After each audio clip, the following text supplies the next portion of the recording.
আপনারা শহীদদের রক্তের সাথে ওয়াকআউট করতে পারেন না। পুরো বাংলাদেশের একটি লক্ষ্য, সেটি হলো বাংলাদেশের সংস্কার। যখন খুনি হাসিনা আমাদের উপরে গুলি চালিয়েছিল, আমরা কি গুলির মুখ থেকে ওয়াকআউট করেছিলাম? আমাদের যারা আহত হয়েছিল তারা কি ছাত্রলীগ যুবলীগের মুখ থেকে ওয়াকআউট করেছিল? কিন্তু যখন শহীদদের রক্ত আহতদের অঙ্গহানির উপরে দাঁড়িয়ে একটি নতুন বাংলাদেশের যাত্রা আমরা করতে যাচ্ছি, যে আহতদের স্বপ্ন, শহীদদের স্বপ্ন আমরা রচনা করতে যাচ্ছি, সেখানে দেখতে পাচ্ছি একটি দল ওয়াকআউট করার চেষ্টা চালাচ্ছে। আপনারা আজকে ওয়াকআউট করেছেন, ফিরে এসেছেন, আপনাদের স্বাগত জানাচ্ছি। আপনারা শহীদদের রক্তের সাথে ওয়াকআউট করতে পারেন না।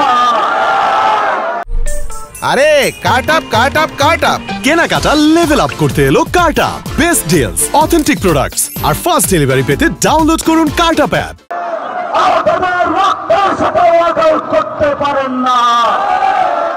শহীদ আহতদের প্রতিশ্রুতি ছিল বাংলাদেশে আমার আপনার ভাই সুচিকিৎসা পাবে,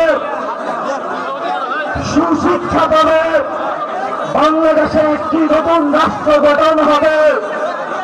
কিন্তু যখন বাংলাদেশে এই জায়গাতে আমরা একটি নতুন পদ্ধতিতে যাচ্ছিলাম, তখন আমরা প্রতিনিয়ত বাধা দেখতে পাচ্ছি।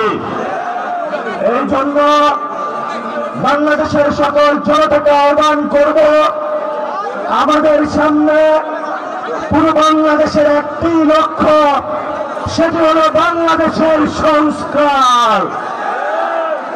আমরা একটি স্লোগান দিয়ে থাকি, এই মুহূর্তে দরকার বিচার আর সংস্কার। ময়মনসিংহবাসীকে স্লোগান দিতে পারবেন? এই মুহূর্তে দরকার বিচার আর সংস্কার।